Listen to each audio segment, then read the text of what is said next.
હું અત્યારે છે ને પેઇન્ટિંગ એવું બનાવું છું કે જે કેદી ભાઈઓને એના ઘરના મળવા આવ્યા હોય ને ત્યારે બંને તરફ કેવી લાગણી હોય, લાગણી અને દુઃખ જે બંને ભેગું થાય ત્યારે જે ચિત્ર ઊભું થાય ને એ ચિત્ર દોરવાની મેં ટ્રાય કરી છે. અને એના ઉપરથી બીજું એ કે કેદી ભાઈઓને બી એવું થાય જોઈને બી એની સ્મૃતિ બી થોડીક તાજી થાય અને પ્લસ એ લોકોને એવું બી થાય કે આ વસ્તુ, આ ચિત્ર હવે મારે ભવિષ્યમાં પાછું ઊભું કરવું નથી.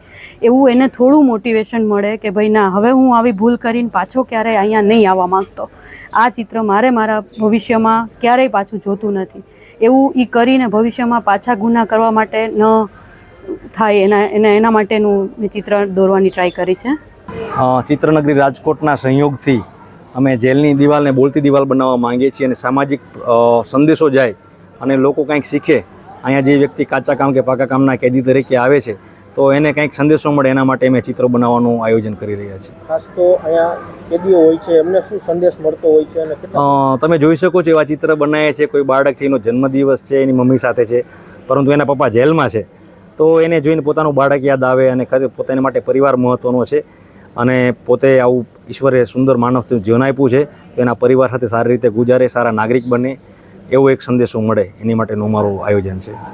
ખાસ તો અહીંયા રડતા હોય અને કેદીઓ અંદર હોય એવા પણ પેઇન્ટિંગ બનાવવામાં આવે છે. હા, એ લોકોને યાદ આવે કે ભાઈ અમારાથી ભૂલ થઈ ગઈ છે, એનો વિક્ટીમ અમે તો બન્યા જ છીએ, પણ ખરેખર અમારો પરિવાર કેટલું ભોગીએ છે. તમારા બાળકો, તમારી પત્ની, તમારા મા બાપ એ તમારાથી દૂર છે અને તમે કાંઈ ને કાંઈ પોતાની ફરજ નથી નિભાવી શકતા.